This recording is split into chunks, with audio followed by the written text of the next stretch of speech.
So there are numerous tools on the market to conduct a penetration test. However, achieving success in a test largely depends on the right set of tools and the techniques that are used. In order to complete a test, you've got to choose the right set of tools and apply the best methodologies. Sure, it would be a whole lot easier and a whole lot of time savings if just one single tool could help you perform all the required tasks for penetration testing.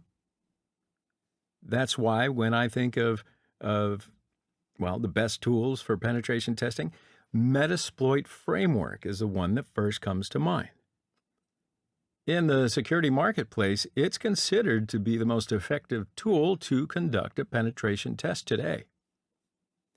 It can literally perform all tasks that are involved in a penetration testing lifecycle. Now, it's important to understand the capabilities of Metasploit so that it can be leveraged perfectly during each test. With the use of Metasploit, you really don't need to reinvent the wheel. It offers a wide variety of exploits, information gathering modules, with a few web testing capabilities too. So Metasploit allows you to easily build attack vectors to augment its exploits, payloads, encoders, and way more in order to create and execute more advanced attacks. So besides manually or automatically accomplishing these tests, Metasploit is not just an application. Like I said before, it's an entire framework that has an extensive exploit development environment. And what that means is it allows you to customize and extend the framework for whatever your requirements may be.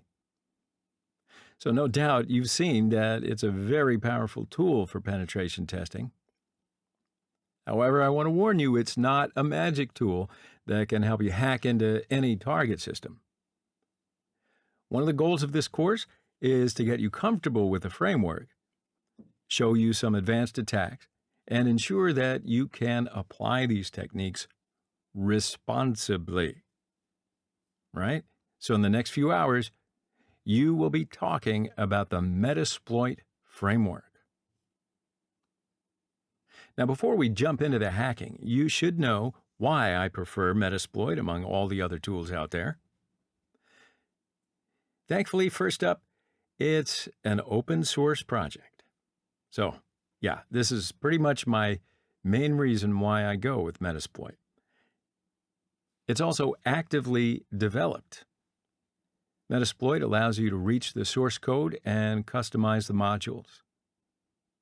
And yeah, it has a chargeable version, but I will give you details about all the different versions in the next section. I also think it's easy to use Metasploit. It has reasonable naming conventions and commands. And it's great for testing large networks because you don't get confused and you don't have to dread a whole lot of extra busy work. Because Metasploit offers to test the entire range automatically. It uses parameters such as subnet and classless interdomain routing, CIDR values. So therefore, Metasploit saves a large amount of time and energy. Now, Metasploit has a variety of payloads, and you can easily switch between them. For automated exploits, you can create and set payloads quickly. Moreover, generating shell code to use in manual exploits also becomes easy by using the MSF Venom from the command line. Metasploit also offers cleaner exits. In other words, when you try to compromise a system by using a custom-coded exploit, you've got to be really careful. Because if the exploit does not have a right exit code, that has the big potential to crash the system. And believe me, that's not a good practice at all. So if you don't want to face such situations and the wrath that it brings upon you, Metasploit is also responsible for making a much cleaner exit from the system that you want to get into.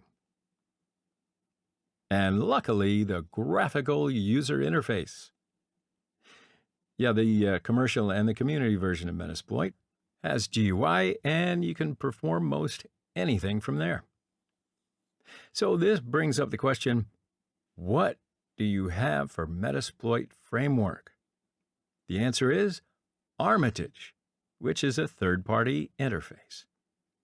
Hopefully you're going to be learning these environments more in the later sections. So stick with me.